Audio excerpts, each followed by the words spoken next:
Hello friends, welcome to Matt Kitchen. Matt কিচেনে আপনাদের সবাইকে স্বাগত।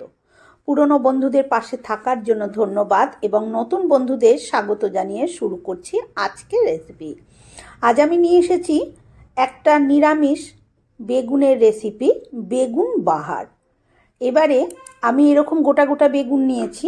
বেগুনগুলো একটু সরু সরু হলে, লম্বা লম্বা একটু সরু সরু হলে আরও ভালো হয়।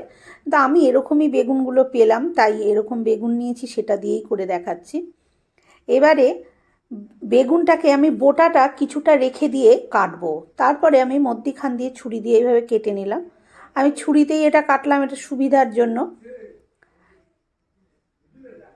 বেগুনগুলো একদম ফুলকচি, একটুও দানা হয়নি, দেখতেই পাচ্ছেন। এবারে বেগুনটার মাথাটা আমি এইভাবে কেটে বাদ দিয়ে বেগুনটাকে এইভাবে আমি এক একটা পাশ 3টে টুকরো করে নেব। যেহেতু এই বেগুনটা একটু মোটা মোটা, তাই আমি এক একটা আর্ধেক টুকরোকে আবার 3 টুকরো করব। আর এমনভাবে করব যে প্রত্যেকটার সাথেই যেন এরকমভাবে বোটাটা থেকে যায়, তাহলে দেখতে ভালো লাগবে।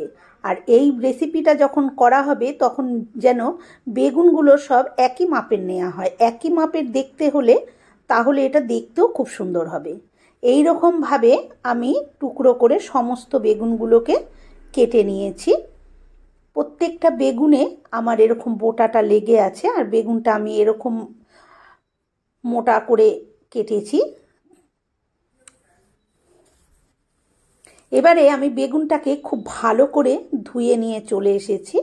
এবার এতে বেগুনের মধ্যে আমি নুন আর হলুদ মেখে রাখবো। নুন আর হলুদ দিয়ে বেগুনটাকে আগে থেকে মেখে রাখলে বেগুনের ভিতরে খুব ভালো করে নুন হলুদটা ঢুকে যায়। তাই নুন আর হলুদটাকে খুব ভালো করে আমি এইভাবে মেখে রেখে দেব।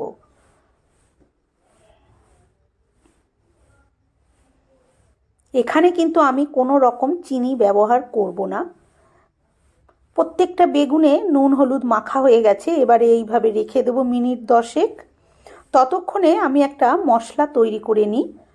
মশলাটা তৈরি করার জন্য আমার লাগছে কাজু। এখানে আমি ভাঙা কাজু নিয়েছি 2 টেবিল চামচ মতন।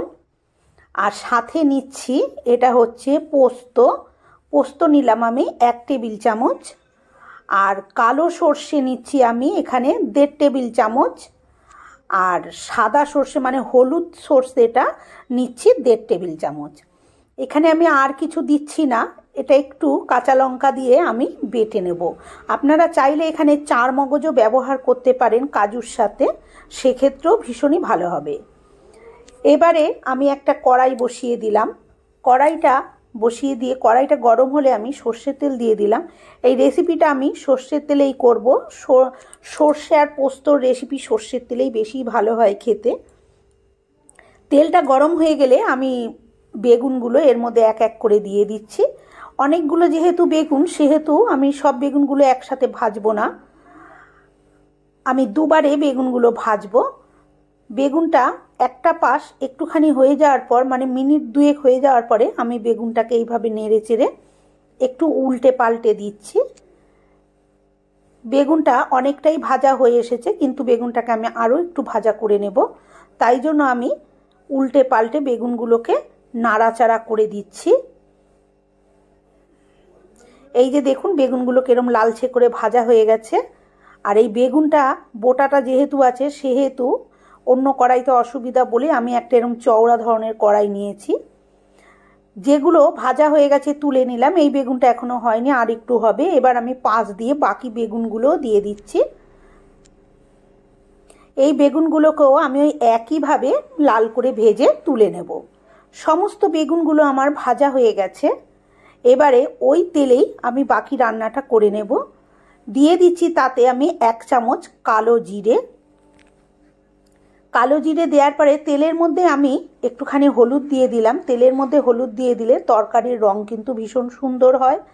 আর দিয়ে দিলাম আমি 2 চামচ জল। হলুদটা দিয়ে একটু নাড়াচাড়া করে নেওয়ার পর আমি 2 টেবিল চামচ মতন জল দিয়ে দিলাম, যাতে হলুদটা এবার পোড়া না লেগে যায় সেজন্য। এবারে এখানে আমি একটু মশলা দিয়ে দিচ্ছি। মশলা বলতে এখানে আমি লাল লঙ্কার গুঁড়ো দিচ্ছি, আপনারা চাইলে লাল লঙ্কার গুঁড়োটা নাও দিতে পারেন, এটা আমি ঝাল লঙ্কার গুঁড়ো ব্যবহার করেছি। সেক্ষেত্রে আপনারা এখানে কাশ্মীরি লঙ্কার গুঁড়ো ব্যবহার করতে পারেন, তাহলে কিন্তু রঙটা সুন্দর হয়। আমি যেহেতু মশলার সাথে লঙ্কা কম বেটেছি, সেহেতু আমি একটু ঝাল লাল লঙ্কার গুঁড়োই ব্যবহার করেছি। ঝালটা নিজেদের স্বাদ অনুযায়ী ব্যবহার করতে হবে। এবারে আমি দিয়ে দিয়েছি মশলাটা ভালো করে নেড়ে চেড়ে নিয়ে আমি দিয়ে দিলাম এই যে সর্ষে, পোস্ত, কাজু যে আমি বেটে রেখেছিলাম সেই বাটাটা দিয়ে দিলাম। যেহেতু আমি শিলে বেটেছি তাই শিল ধোয়া জলটাও তুলে রেখেছিলাম। এবার একটু নাড়াচাড়া করে নিয়ে আমি দুটো কাঁচা লঙ্কাও দিয়ে দিলাম, আর দিয়ে দিলাম স্বাদ মতন লবণ। দিয়ে খুব ভালো করে মশলাটাকে আমি একদম লো ফ্লেমে কষিয়ে নেব।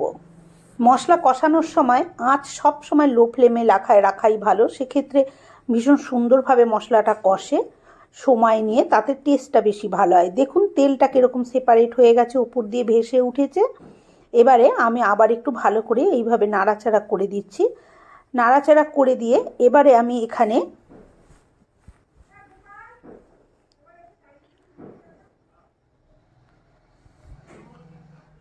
পুরো এরকম তেল বেরিয়ে গেছে, তখন আমি এখানে দিয়ে দিলাম এটা দুধ। আমি এখানে দুধ ব্যবহার করেছি, দুধটা আমার আগে থেকে জাল দিয়ে ঠান্ডা করে রেখেছিলাম, সেই দুধটা দিলাম এখানে। চায়ের কাপে, যে কাপে আমরা চা খাই সেই কাপ মেপে আমি 1 কাপ মতন দুধ ব্যবহার করেছি।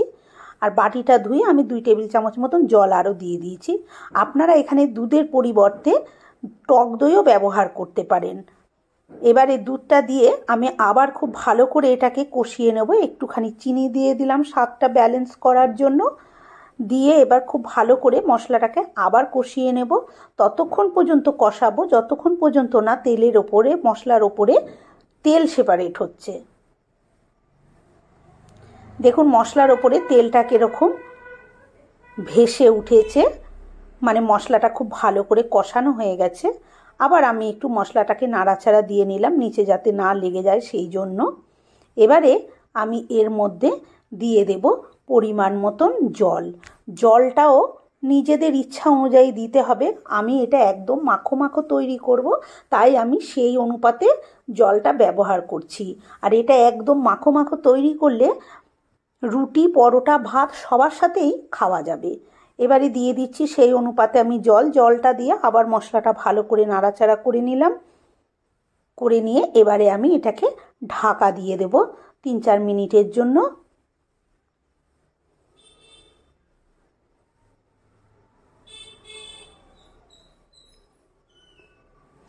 3-4 মিনিট পর আমি ঢাকনাটা খুললাম। দেখুন ঝোলটা পুরো ফুটে গেছে। এবার আর একটু নাড়াচাড়া দিয়ে নিয়ে এবার আমি ভেজে রাখা বেগুনগুলো এর মধ্যে দিয়ে দেব।